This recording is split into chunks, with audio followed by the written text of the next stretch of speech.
Hello, hello, hello. I'm doing the news. The news. I just got home. I seen a lot of people outside in Wollongong. The weather was a bit nicer. People were beautiful. A lot of business were made. The markets in the main thing in Wollongong. Um, the interest rates of Australia that people might need to have some teaching or how Australia belongs to have people working for their money, superannuation to go to the dentist, superannuation to help you with your health, superannuation is the money we need. A lot of people need more health appointments, more health interest, more health to look after your body, more health for your insurance, more health for your interest rates, more health to the health of your lifestyle, and you need to be more healthy and in understanding how we're going to improve and how we're going to make this money. Some other Australian do talk about this, but I do it my way. And if you listen to me, maybe you like it, maybe you don't. But in Australia, we have a problem with communication, with finding jobs that are available for those people who got certificate. Many families, many people, many understanding, and work is hard when you have certificates saying that you are a support worker, a doctor, a police officer. We are lucky. We are very, very lucky. If you go to university, if you want to make money, how do you buy or sell a house? Anyway, here is some ideas, some things, and I'm going to put it on. I hope it's recording and understanding that this is something that I try to do because I live in Australia and it's an award winning an experience something and you will listen and reply if you can please. I am intermix hector. Thank you. I'm going to do my show. I'm sorry in the name of God.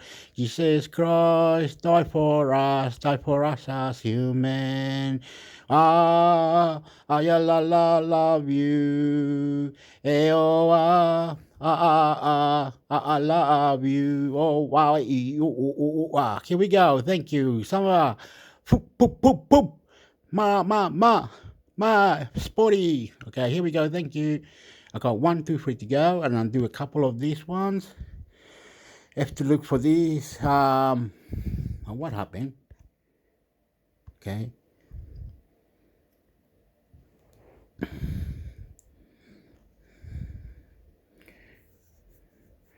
Buyer turn price sensitive.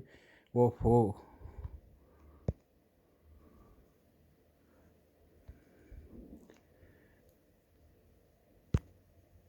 Oh, he wants me to sign up or something.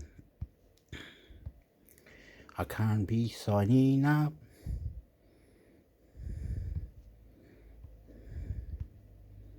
What's that? An ad.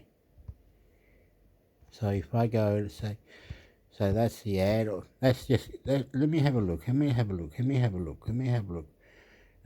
Okay. He wants me to do that, so I can get out of there or something and go like that or something.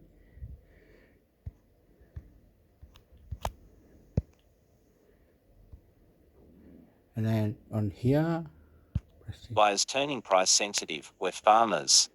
Buyers turning price sensitive, with farmers added to watch list. You will now see more for fine news and updates on Yahoo. Whoops.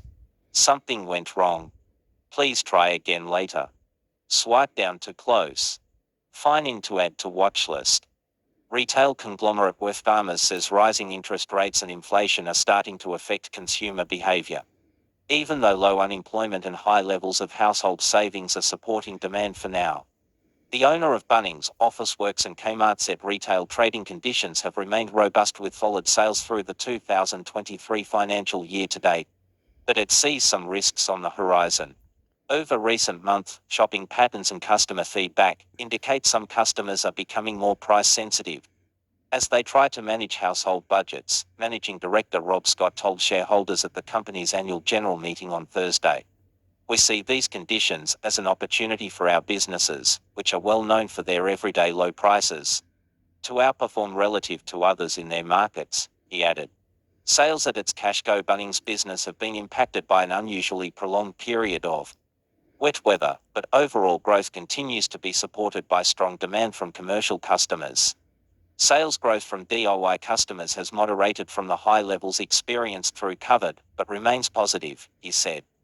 Office work sales are broadly in line with the prior year, but normalization in demand for categories impacted by COVID such as office supplies or print and create services has been positive for the sales mix. Mr. Scott noted that combined sales growth for the Kmart and Target chains have booked strong trading results for the year to date, even when adjusted for the impact of lockdowns last year.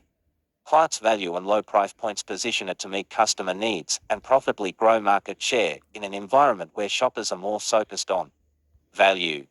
Target will also benefit from progress in delivering on quality and style at affordable prices, he added. However, sales at online marketplace Catch have declined through the year to date, with online demand moderating from very high levels recorded during periods of lockdown. The group recently appointed Brendan Sweeney as the new CEO of Catch and is focusing on improving its customer offering while also investing to support scalability and long-term growth. Mr. Scott said results from the new health division, which includes the recently acquired Priceline pharmacy business, have been pleasing, with improvements in performance relative to the lockdown-affected previous year. Wesfarmers, which also operates a chemicals, energy and fertilizers division, said the business is benefiting from strong customer demand and elevated commodity prices.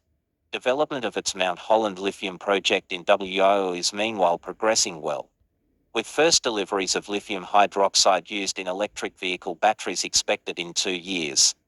Ahead of the meeting, Wesfarmers shares closed 0.4% higher at $44.54 in a firm Australian market.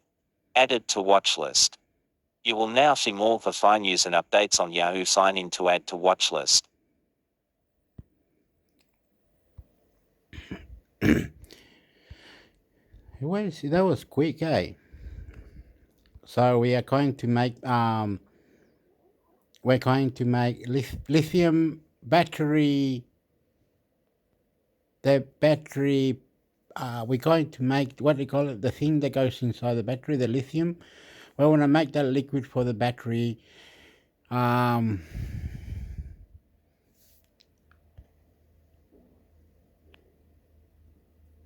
uh,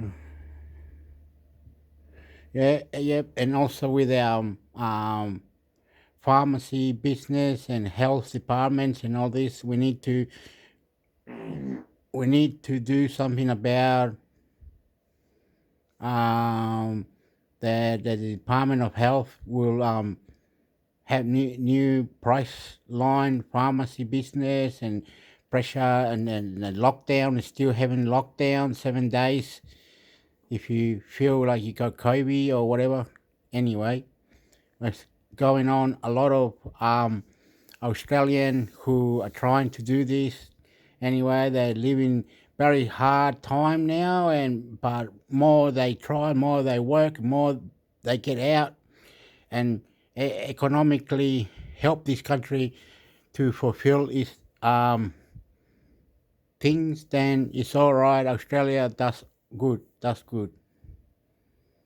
So you gotta keep working. That's the main thing. You silly Hector.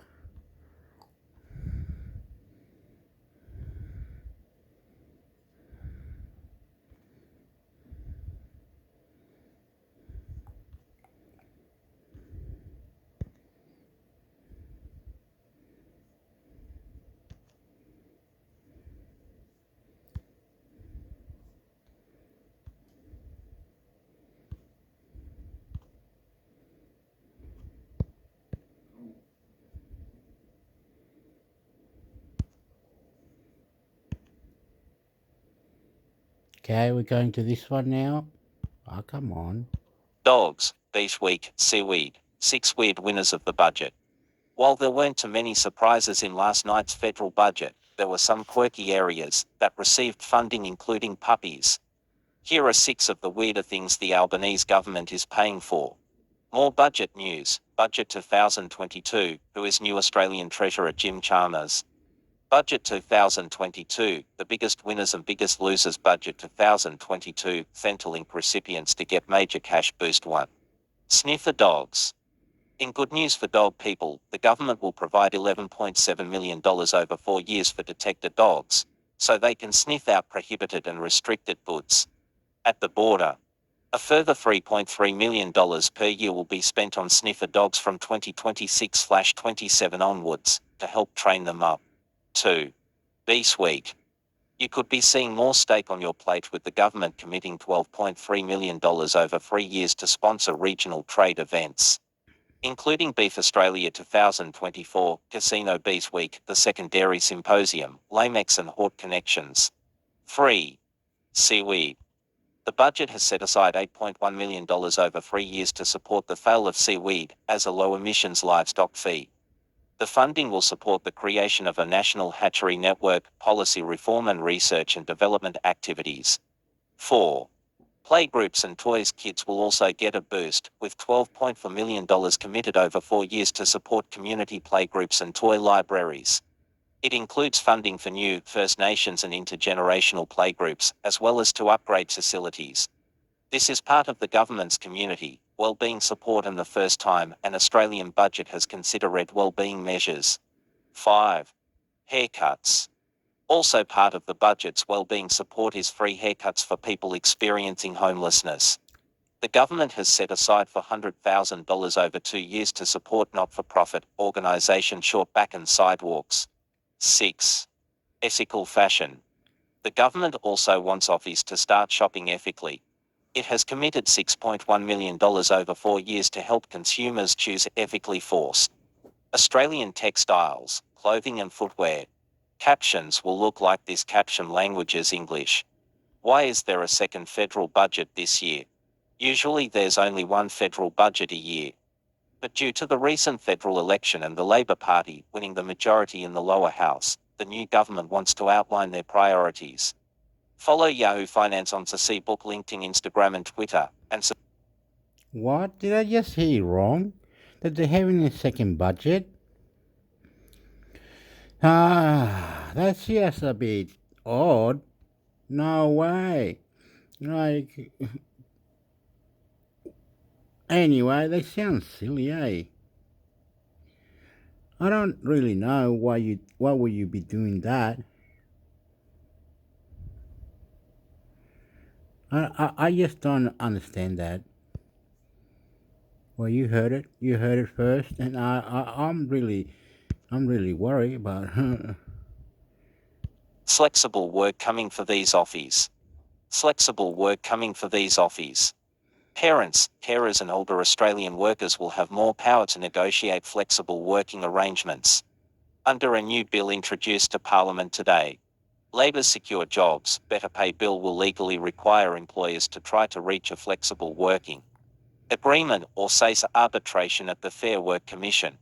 Workplace Relations Minister Tony Burke said while many requests for flexible work were granted, some requests were unreasonably refused and workers had no rights to review under the existing laws. Also read 3 ways Aussie workplaces are about to change forever. Also read top 5 most in-demand jobs amid Australia's skills shortage. Also read 1,000 jobs added, unemployment at 3.5%. Women still carry the main responsibility for caring work and are more likely to request flexible work arrangements, Burke said in a statement. In order to access the flexibility, they need to manage work and care. They are often forced to drop out of the workforce or to take lower paid or less secure employment. This plays a major role in widening the gender pay gap. The changes would mean employers must genuinely try to reach an agreement with eligible workers, including coming up with an alternative option if the request wasn't possible on reasonable business grounds. Examples of this might include if the new arrangement would be too costly for the employer, or other employees could not accommodate the new arrangements requested. If the employer refused, the worker could appeal to the Fair Work Commission. Captions will look like this. Caption language is English. For tips to nail your job interview, here's for tips for nailing your next job interview. The changes will benefit parents with children of school age or younger, carers, people with a disability, people aged 55 or older, and those experiencing domestic violence or caring for someone who is. The changes are part of a new industry relations bill, which will also include changes to multi-employer bargaining. Burke said the bill was designed to get wages moving. Real wages are not expected to rise until mid-2024, based on current Treasury forecasts. Inflation is expected to peak at 7.75% later this year, before moderating to 3.5% through 2023-24. The bill also bans pay secrecy clauses so companies cannot stop employees from talking about their pay if they want to. Follow Yahoo Finance on to see book linked in. Okay. Now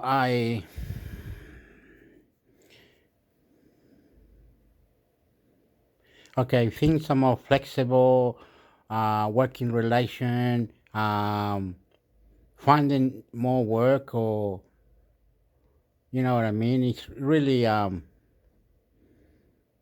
hard for anyone or anything that your finances to be improvement to have a job. So if you say go to TAFE in Australia, there's a schooling or a place called TAFE, like a school where you can get a certificate, and you're most welcome to go there. And this place called TAFE in Australia, it's like a school, and you go there. And there's many courses. You pay for the courses, and you will, and at the end, get a certificate. It's not like university, but it's close enough. Like university, TAFE is important, and we need to have more people going to TAFE and things like that. And understanding that if you have a family, um, you need to talk to someone who is financial, like the bank or financial support or your superannuation or all these things that you're going to have problems in your life or something, because you cannot live just like this, like that. You need to understand that you are human, we are all human, and we need to provide for one another things that we don't know. Anyway, we're going to plan, write it down, or find someone that can help us pay our bills. Um, Pay our bills, yes. Um, one more, one more.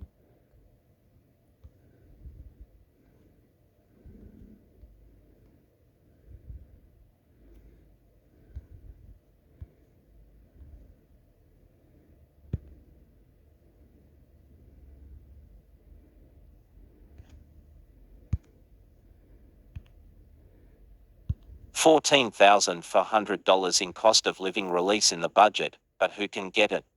Here's a quick budget breakdown. If you buy an electric car worth $79,000, you save $1,000 in import duty.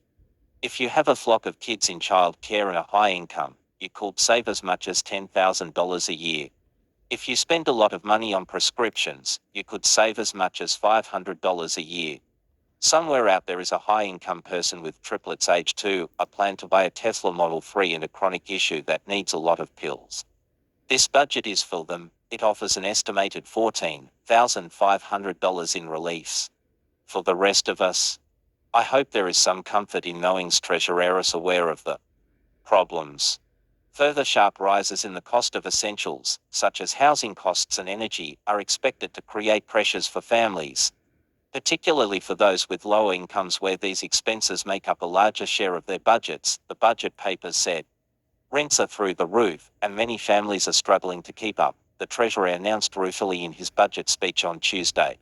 More budget news. Budget 2022, the biggest winners and biggest losers. Budget 2022, fix 100,000 Aussie set for $9,000, cash boost. Budget 2022 at a glance, the key numbers you need to know, but there was not much in the way of concrete interventions that would help in the short run. The reason Chalmers gave is that if the government splashed cash around, it would drive inflation higher. When you're providing cost of living relief, you need to do it in a really targeted and responsible way. Otherwise you risk making the inflation problem worse, he said on budget day. How does this cite inflation? Inflation is just a rise in prices, averaged across the whole economy. It covers things from bread to bank account fees, football tickets to phone bills. Companies put up prices when customer demand exceeds their ability to supply their customers, or so the theory goes. So, the way the government is fighting inflation is by reducing demand. If you take money away from consumers, they stop trying to buy so much. Companies stop putting up prices and eventually, your inflation problem goes away. One way in which inflation fighting happens is raising mortgage rates if borrowers have to give more money to the bank. They have less left over to spend on everything else. Another tactic is raising taxes. The government has listed taxes on low minus and middle income earners by up to $1,500 by letting the low and middle income tax offset El Nito expire. The El Nito used to reduce tax bills by $1,500 for anyone, making $48,000 to $90,000 a year. Now, it is gone. Captions will look like this caption languages. English. Why is there a second federal budget this year? Usually there's only one federal budget a year. But due to the recent federal election and the Labor Party winning the majority in the lower house, the new government wants to outline their priorities. That's going to hurt a lot of families. It isn't the only kind of hurt either. Electricity prices are expected to rise by 20% this year and 30% the year after. I'd like to tell you, that's a rise of 50% over 2 years, but thanks to the magic of compounding. It's more a rise of 56%. Domestic power and fuel spending already consumes $2,000 a year from household budgets. That's 2015 data, the most recent. So, a 56% increase could raise costs by more than $1,000 if people don't reduce consumption. When it comes to electricity prices, I'm not going to pretend that we're not worried about these electricity price forecasts, said the Treasurer. Again, offering empathy but not much in the way of help. Gas is also going to rise up 20% this year and 20% next year total, plus 44%. Higher energy prices will not only hit families, they will hit businesses, who will if they can pass prices on to consumers. Higher energy prices are one reason inflation is now expected to last even longer than previously. It will now not be until 2024/25 that inflation is lower than wages and the buying power of your pay packet begins to expand again. The government expects consumption to grow by 1.5% next year, while the population grows by 1.4%. In short, the cost of living is rising high enough that we can afford to buy less now than before. The standard of living of Australians is actually falling. We're still saving. It is important to remember households are still saving. Incomes have been strong enough, we haven't needed to spend all of them. That means there is some buffer before we have to reduce how much stuff we buy. Most households will reduce saving. The caveat to the above is to remember it is an average. Households are saving, on average, but that doesn't mean every household is saving. Those who are will not have to reduce their consumption so much. Those who are already living hand to mouth, they will feel real pain. Follow Yahoo Finance on to see. Okay, the budget. This is the second budget, and you just heard, you listening. They're doing well. Some up, some down, and depends on how your percentage is growing on your money that you're saving. You have 100,000 or 200,000 or 300,000 or whatever it is that your rates are going up on your savings and you're making money out of savings, whatever, or you've got in the markets or Bitcoin or you're buying or you're learning or whatever. So good, so good, so good. All good in the hood. Okay, we want to get technology. Okay.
Daryl Etherington, TechCrunch. Tesla is said to be facing a criminal investigation launched by the U.S. Department of Justice facing claims made by the company regarding its autopilot capabilities, Reuters reports, citing 3 people familiar with the matter.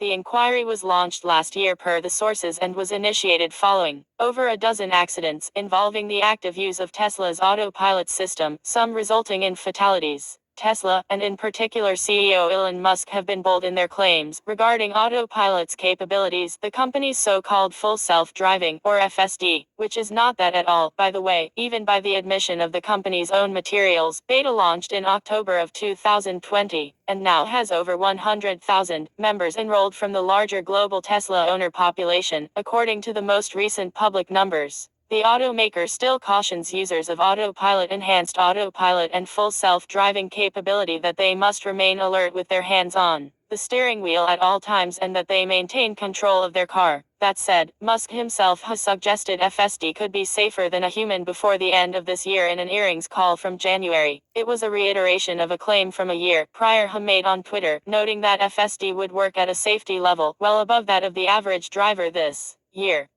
Note that just because the DOI is investigating doesn't mean criminal charges will necessarily result. They could opt to pursue civil action, do nothing at all, or level charges. Wow. Wow, that's funny. That is funny shit.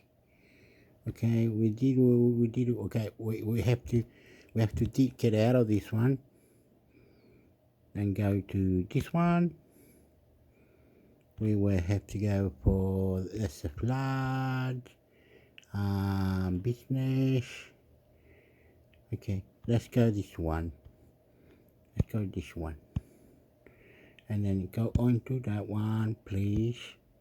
Be good and apply. ID support NSW identity theft support NSW government. ID support working with Optus. We are working with Optus to support customers whose NSW government issued credentials, such as their NSW driver license or birth certificate, may have been impacted in the attack. Read more how to contact Optus. Consumer customers, via the My Optus app or 133 937 launch. Business customers, phone 133 343 launch. Contact hours, Monday to Friday 9 a.m. - 6 p.m., Saturdays 9 a.m. - 5 p.m. Est. Lost and stolen bank cards. Contact your bank first. If your banking details have been stolen, you must contact the financial institution first and ask them to put a halt on your card. They will also be able to provide you with next steps. ID support should only be contacted when a person has been a victim of identity misuse. The NSW government is establishing the nation-leading unit, ID Support NSW, to help customers if their government proof of identity credentials are stolen or fraudulently obtained. Government proof of identity documents include NSW driver licenses, NSW birth certificates, My Service NSW working with children, check NSW seniors card. The team will expand to other types of personal information later in 2022. How we can help. If your identity has been compromised, ID support can help by giving advice on compromised identification documents and how to restore the security of your identity, guide you on how to keep your personal identity information safe, give options for additional support and counseling services. No wrong doors for NSW customers impacted by identity compromise or data breaches. Dedicated subject matter experts to support you via a tell us once case management approach. Provide education and advice to raise awareness and help people protect themselves from identity theft.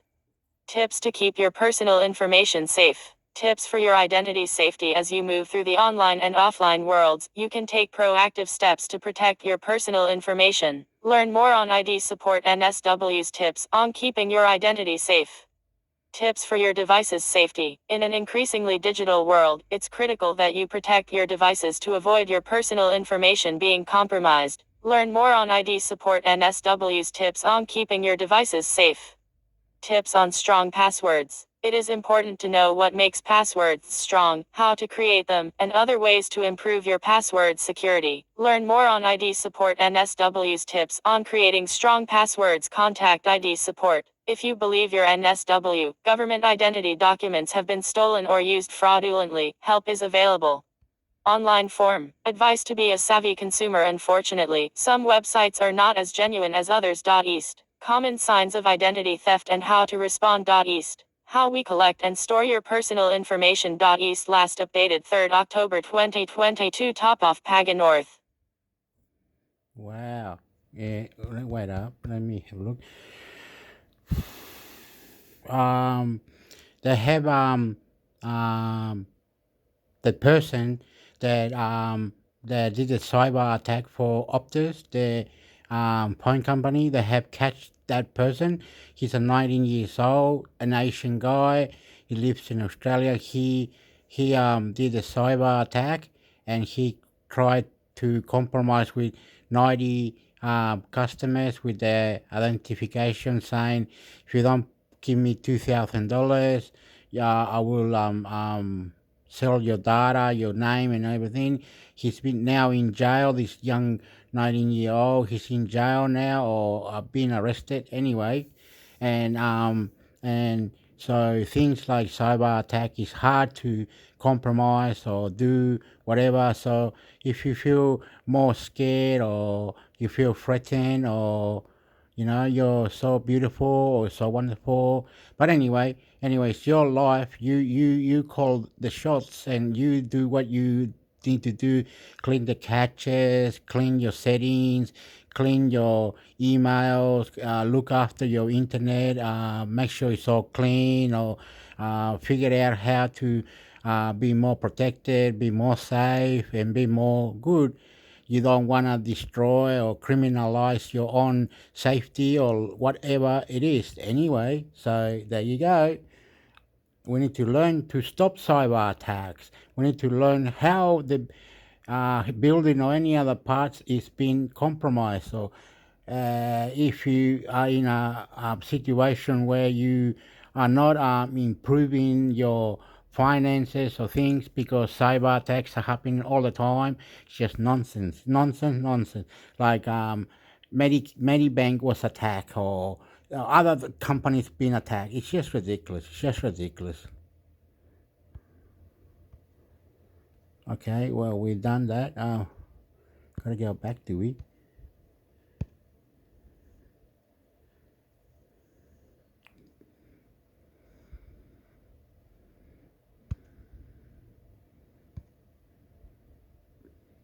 What's this one? Let's go. Upcoming activities in SW Small Business Month 1 to 30th November 2022.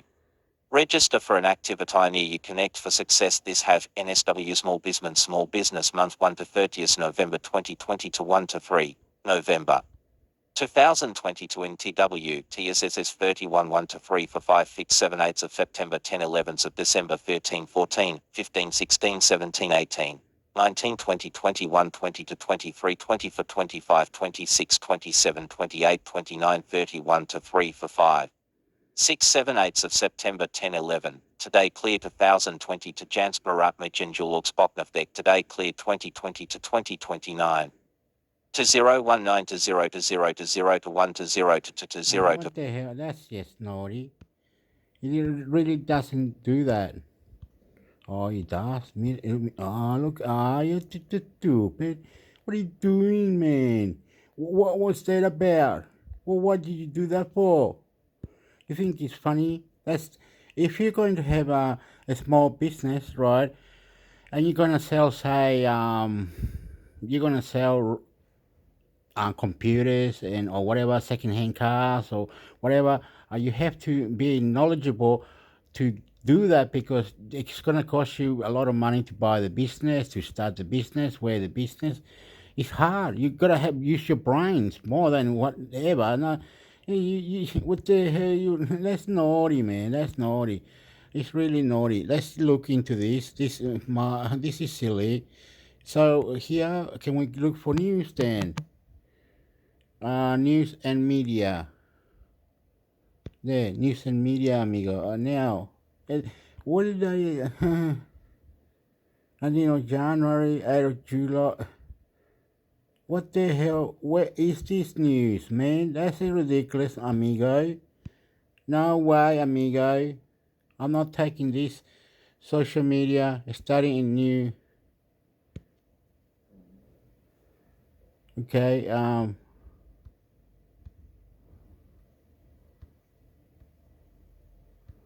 What have you done? It's like you've gone from A to what is this shit? Social media guidelines NSW government. There are over 20,500,000 active social media users in Australia, which is about 80% of the population. It's a powerful tool that allows the NSW government to connect with the communities we Ah, serve in no, an no, no, no, immediate, no, familiar, no, and no, no. accessible way. Stop. No, no, no, no, no, no.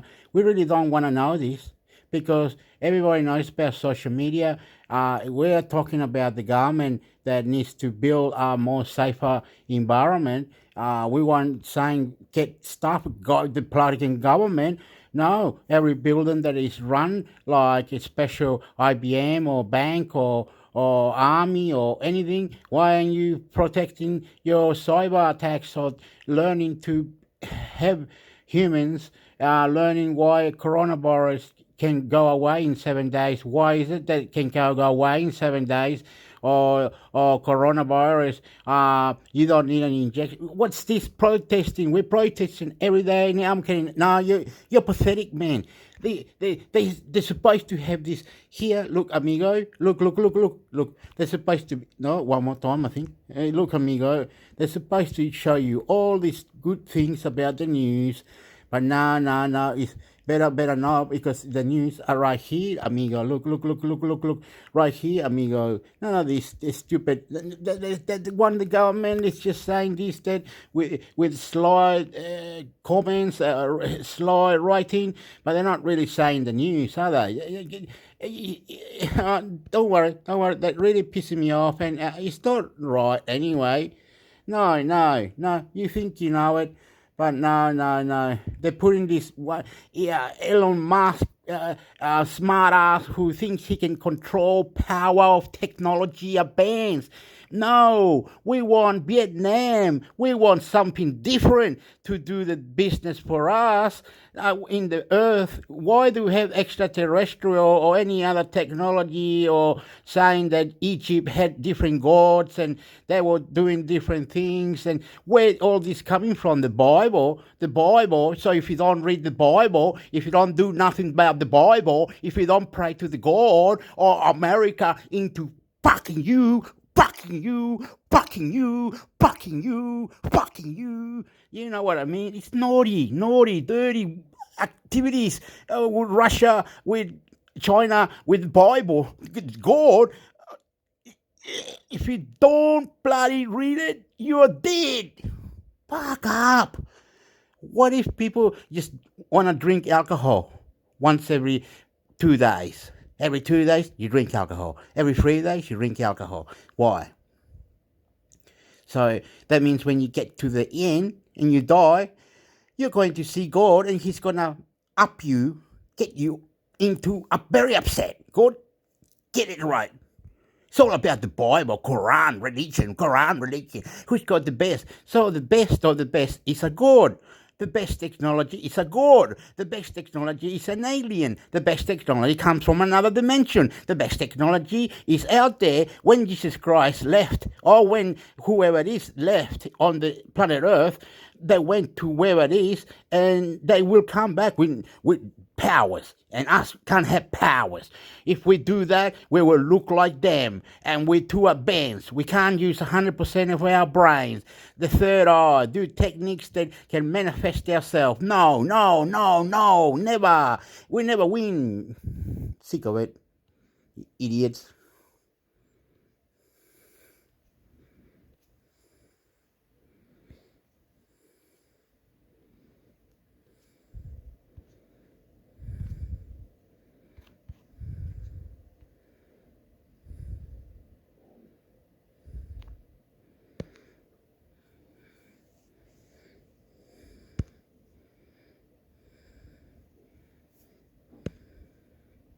Andrew Forrest has big win over Facebook's parent company in court. News.com.au, Australia's leading news site. Facebook's parent company has conceded Australia has jurisdiction over a criminal case linked to iron ore billionaire Andrew Forrest, with the matter now likely to go to trial.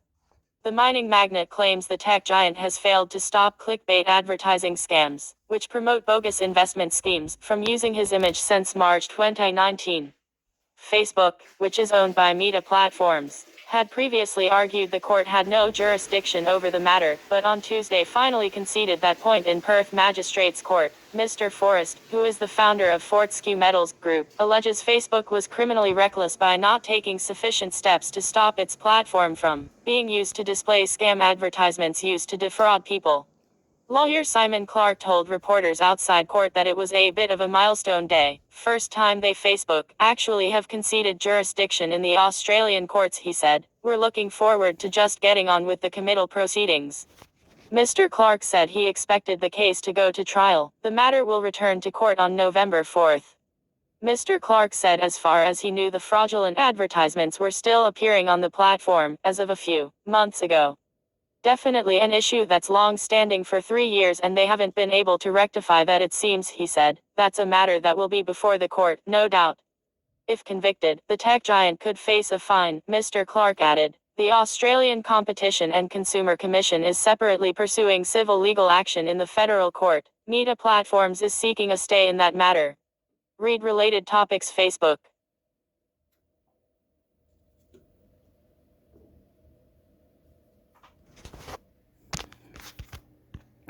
Was it at the end? Wow, we went past really quickly. Anyway, I think I don't know. Something happened to my brain then. It was frozen. Anyway, we have this problem that they want to make us pay, or nothing is free. We are protesting, right? Google it. We are protesting. We're not chicken. Many people are talking about YouTube financial things in Australia, and it's ridiculous that you have an article that is one of the best and you have to look high low just to get the right news for it. No, mate. You go there, they talk about the news straight away. None of this business that we don't. You get it up, mate. Man up, or get the hell out. I'm really angry that the government and the people who are protesting, we are not getting anywhere sometimes. It's just money this, money that, financial this, financial that. You people who live are nice ladies, sexy people, nice, sporty, crazy. Me. It's money, always money. So who God pretend to be God? Why do we have to struggle like this? Why do I have to live like this? It's ridiculous. So religion really done us over, because they got the best technology in the world. The man that's powerful like God, his technology advanced. YouTube, Facebook, international, share. I'm intermix, hector. And crazy for you, motherfuckers. I love you. I'm sick of this. This is nonsense. I'm gonna get it. Okay. And then boop.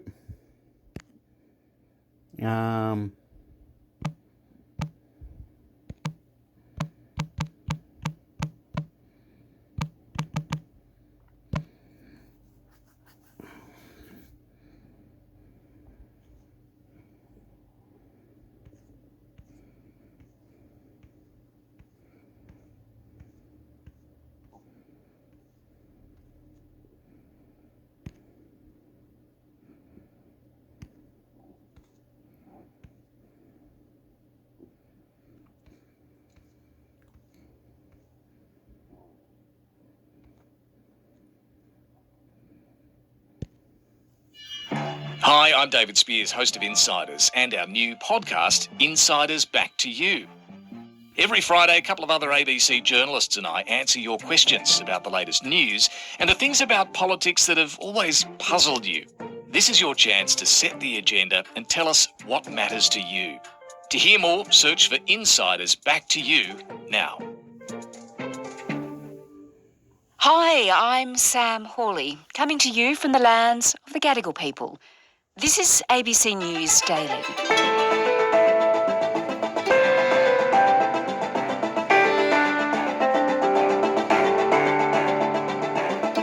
As the Treasurer, Jim Chalmers, prepares to deliver Labor's first budget, he's made it clear he'll be acting with an abundance of caution. That'll mean there'll be very little to assist Australians with the surge in the cost of living. Today, we look at one area of concern, the rapid increase in rental costs, and ask business reporter Emily Stewart if the government can do anything to help, and if it will.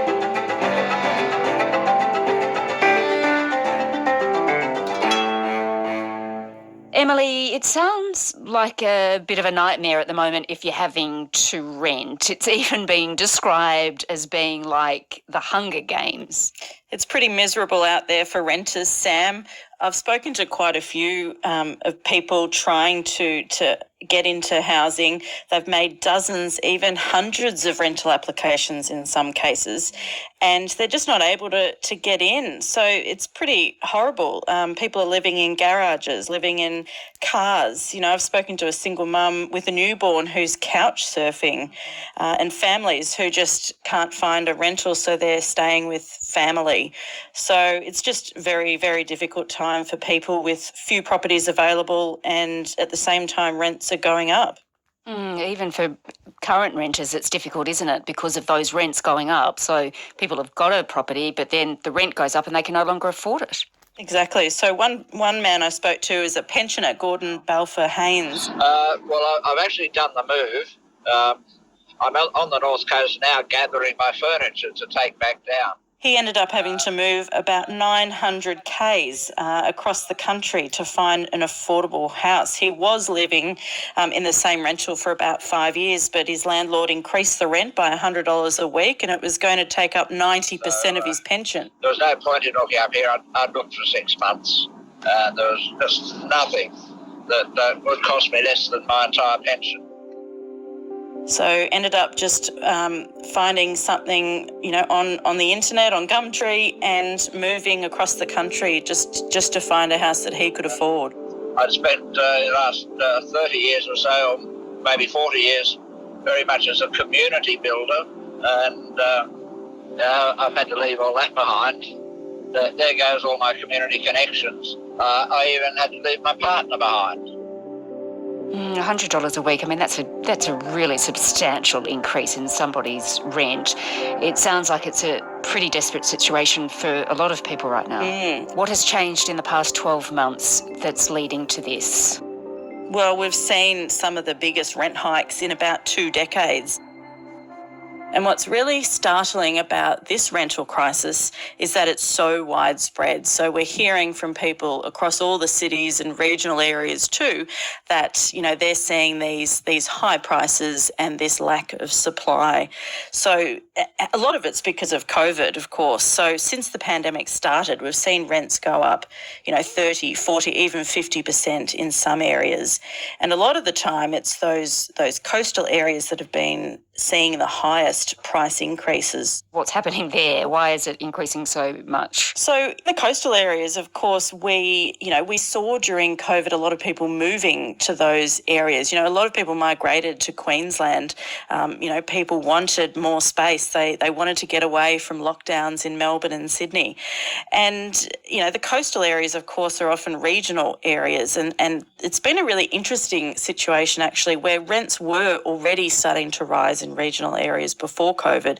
And so now we're seeing in some places rents in regional areas are taking over the prices in capital cities.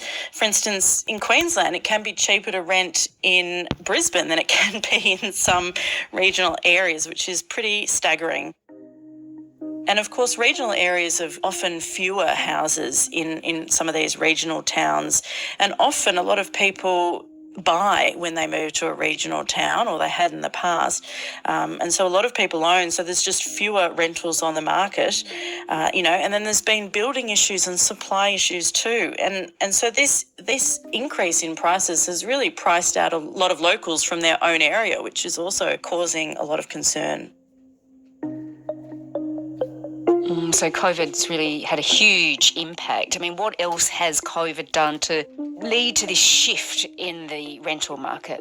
So it's really all about supply and demand when it comes to the rental market, and basically there just aren't enough rental properties. So we're seeing vacancy rates at really low levels. They're sitting at just over 1% now, but we saw them get down under 1% nationally in August. So during COVID, what happened was people didn't want to live, in share houses or with housemates. They wanted their own space, for health and safety reasons. And because so many of us were working from home, we needed that extra space. So the number of households actually increased. So that meant people, were looking for more rentals. Then at the same time, we've seen the actual property prices increase so much. A lot of investors have sold to try and take advantage of that. Some real estate agents saying that they're seeing only 1/5 the number of properties listed that they were last year. So a lot of those long-standing rentals have now been sold. Of course, we're seeing interest rates moving and not everyone can afford to buy an investment property. And then, of course, one of the biggest issues we're seeing is that competition from short-term rentals. So a lot of investors are seeing that they can make more money renting it out on a short-term site rather than to a long-term rental. So it's just so many different factors contributing to this huge sort of once-in-a-generational rental crisis. So shifting from a long-term rental to something like Airbnb and you just get a hell of a lot more money. Exactly. It really sounds like a picture where renters don't have a lot of power. So what can they actually do? Well, of course, there are legislation in place to protect tenants, and it's different in every state and territory. For instance, in New South Wales, a landlord can end a lease with no reason at the moment. But in Victoria, there are some stronger rules. There's been some changes already. Landlords can't kick tenants out without a valid reason. They can't invite rental bids, where someone says, oh, well, I'll pay an extra $30 a week to secure this property. You can't do that anymore. And, pets are allowed and there are minimum standards. So what we're seeing is other states and territories really wanting to see some reforms. I move that a bill be introduced for an act to amend the Residential Tenancies Act 2010 to prohibit no grounds. In New South Wales, we've seen the Greens put forward a bill to end those no-cause evictions. New South Wales is in a rental crisis that is worsening by the day. Every single day, renters are being hit with massive rent increases. They're too fearful to negotiate or ask for basic repairs because of the constant threat of being evicted. The rental vacancy rate is at record lows. And the same in the ACT too. So it's really important for renters to be aware of your legal rights, to check in with your region's consumer affairs organisation, and there are tenants' rights organisations that often give advice and information about what to do if you feel like you're not being fairly treated. And hopefully we'll see some reforms that could help sort of level that playing field a bit and giving a bit more power back to renters. What about on a national level, on a wider level? What could actually be done to help renters? Because it just doesn't seem very fair at the moment. Well, economists and social services groups, they've called for an increase in the Commonwealth rental assistance to help people on low incomes to get into housing. But the Housing Minister, Julie Collins, has actually ruled that out already. The Greens have also proposed a rental freeze, which would mean landlords couldn't increase rent for 2 years. They say that would allow income to catch up to the surging costs.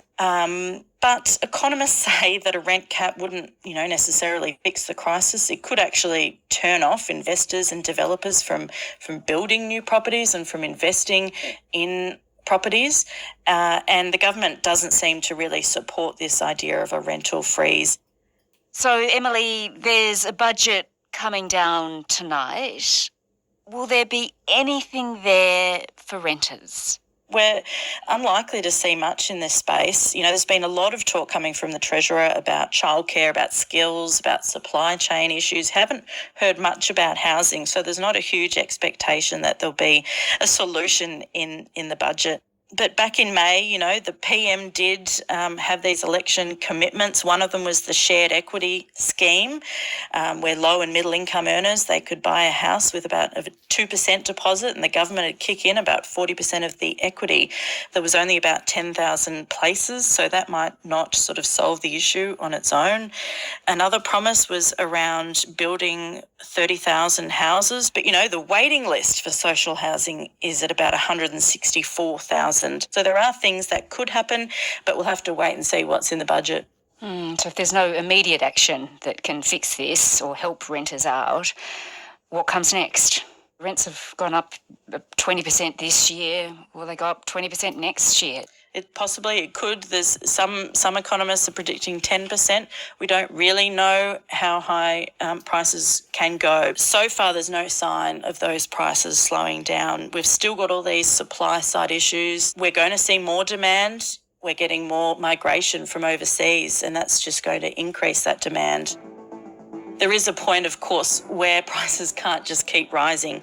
And, you know, that's all to do with supply and demand and people's willingness or ability to pay. You know, renters are going to keep cutting back on other things. And eventually they'll have to move into share houses and households will get larger again, or they'll move back in with family. So, you know, eventually it might take 12 or 18 months, but people will be priced out of those properties. People won't be applying for properties and eventually prices will have to come down. Emily Stewart is a business reporter based in Melbourne. The Treasurer, Jim Chalmers, says his first budget will be solid and sensible at a time when inflation is the primary threat to people's living standards. And we'll be bringing you a special budget episode of ABC News Daily from inside the Treasury lockup. Look for that in your feed this evening. This episode was produced by Sydney Peed, Flint Duxfield and Chris. You're listening to SBS On The Money with Ricardo Gonçalves. Hi everyone, it's your daily 10-minute business and finance news wrap for this Wednesday, the 26th of October 2022. Later, how investors took the federal budget, but first to inflation, which hit a 32-year high. The headline CPI up 7.3% year on year on the September quarter. The underlying rate, which is the measure which the Reserve Bank focuses on, up 6.1%, and it's above the RBA's 2 to 3% target band, way above it in fact. It was driven in the quarter by new dwellings, gas and furniture. So given this strong read on consumer prices, does it mean the Reserve Bank will revert to bigger interest rate rises? Remember, earlier in the month it lifted official interest rates by 25 basis points instead of the 50 it did over the past few months. What now? I spoke earlier with Carlos Cacho from Jarden Group. Carlos, following today's numbers, how would you describe inflation in Australia? It's high and rising, to be brief. It's it's clearly one of the biggest economic issues we have at the moment. What about the split between the rise in prices of discretionary and non-discretionary goods? What's the concern here? The biggest driver of inflation at the moment is essentials on non-discretionary spending. That's rising at over 9% year on year. And that's a big problem because that spending is generally stuff that can't be avoided, like food and petrol. And it also has a much more material impact on lower income households. That said, discretionary inflation is also running at about 5%. So it's not like that's not part of the problem as well. Okay, so given inflation's across the board, across the economy, let's talk about what it means for monetary policy, because the RBA only this month eased the pace of interest rate rises from 50 basis points to 25 basis points. So given that we saw the inflation print blow through the water, right, does today's number mean that the RBA might revert to 50 once again? Look, in isolation, I think today's inflation print, particularly the beat on trimmed mean inflation, which is the RBA's preferred measure to look at, which is tracking ahead of their forecast for the end of this year, would justify a 50 basis point hike. But when you look at that in the context of them having slowed the pace of hikes only in October and their recent communications, including the Financial Stability Review and some of the freedom of information releases around their views around the housing market, it does suggest they're still quite cautious. And in particular, they're cautious about how much rising rates are going to impact households and the housing market and how that's going to flow through to the economy. And so given that, I still think 25 basis point hikes are likely from here. And I think the hurdle for a step up back to 50 basis point hikes is very, very high for the RBA at this stage. Can we go into that in more detail, right? Are we seeing any evidence that the RBA's previous 6 rate rises is having an impact at all on inflation, or at least on inflationary expectations? Honestly, not really yet. If we look across what's driving inflation, we haven't really seen much moderation. Maybe the best you can say is some categories seem to be peaking now. Things like the cost of building a new home appears to have peaked out at a bit above 20% and will probably start to moderate a little bit. The main impact of rising rates so far has been on house prices, which we know have fallen about 10% in Sydney, are falling about 5% nationally, and are expected to continue to fall. But in terms of the impact on inflation, we're not really seeing it yet. We're not really seeing it in the consumer or retail sales yet either, with retail sales still holding up strongly in the most recent data. But that's to be expected. It takes about 3 months from the RBA hiking rates to households actually feeling the impact in their hip pocket. And that's going to mean most households are only just starting to feel the impact of those first few rate hikes now. And it's not really until Christmas that we expect we're going to see a more material impact. On inflation expectations, so far, medium-term inflation expectations remain relatively well anchored, but the risk is the longer inflation remains elevated, particularly in essential items like food, the higher that those inflation expectations could move. And the outlook for food isn't great, with more floods across the eastern states in the fourth quarter of this year, probably going to be putting further upward pressure on food prices in the December quarter. Can we add the budget now into this mix? The Treasurer said yesterday that the budget will make life easier for Australians without adding to inflation. What do you think? Look, I think the Treasurer had a very tough job ahead of him. You've got inflation at the highest level since the 1990s. We know that from history that fiscal stimulus during an inflationary period can make the problem worse. That's part of what made inflation so bad during the 70s. So I think he's made the right call in avoiding large-scale cash handouts or stimulus to support households. But it is going to be a challenging period for households. We know that real wages growth is not keeping up with inflation. We know real wages are going backwards. And as we discussed, essential items are the key drivers of inflation. So particularly low and middle income households are going to be feeling the pinch. But I think that is the right decision. It's not an easy one to make. But I think where he has offered support, it is important. It will help at the margin, but it's pretty moderate in the scheme of the problem. The increase in childcare subsidies is obviously welcome. But if you compare that to the increase we're seeing in grocery prices, which are increasing at more than 10% year on year, which is a big chunk of household spending, it's not really enough to offset some of those pressures. That was Carlos Caucho there from Jarden Group. Now to the Australian share market, which rose today, 6,810 on the S&P ASX 200. That's an increase of 0.2%. For more, I spoke earlier with Mike Jenica from Credit Suisse. Mike, first of all, there was earlier optimism that the US Federal Reserve may actually soften the pace of rate rises, driving the market initially, not just today, but yesterday too. But is there any actual evidence to support that? From a fundamental point of view, the evidence supporting a softening is fairly limited at this stage.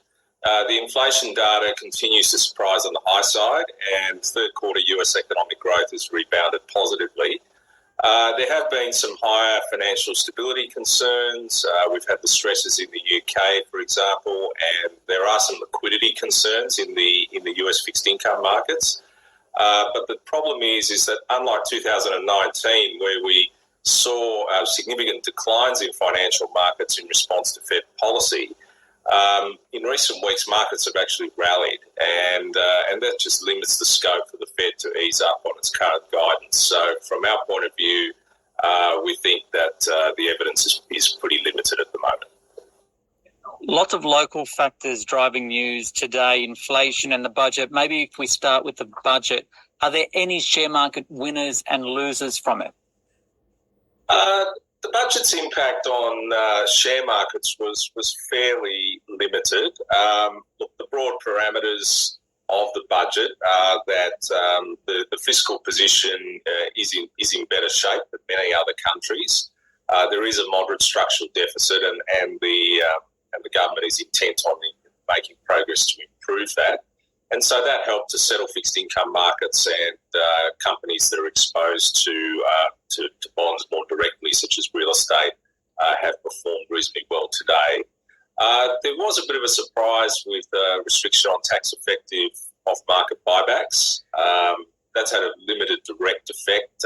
Coal mining companies are probably the ones that have been hit a bit today, as they're the ones who are most likely in the near term to return capital in this manner. But over time, companies that with excess franking credits will have forward restrictions on their ability to pay those out. Okay, what about inflation? Inflation came in hotter than expected today. What are the implications for investors? And I'm assuming that'll have more of an impact on shares and investments than the federal budget, right? Yes, that's right. So the news was clearly negative for shares and property as well. Inflation has, in the near term, with the data point today, has exceeded the Reserve Bank's forecast as well as the market's forecast. And that implies that perhaps the move to the smaller 25 basis point rate rises last meeting may have been premature. The data also does highlight the pressure from the higher cost of living. So areas like electricity, which has been highlighted in the budget, is going to go up significantly and has increased significantly in this quarter as well. So that's leading to reduction in real income.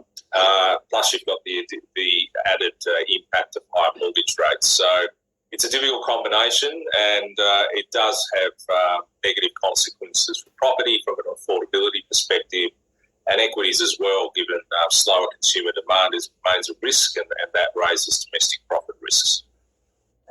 At the same time, can we talk about how inflation is hitting companies, especially listed companies? I know that Woolworths held its AGM today and brought in inflation commentary from its CEO. Coles today is saying that quarterly food inflation is up more than 7%. What are you seeing? What does it all mean?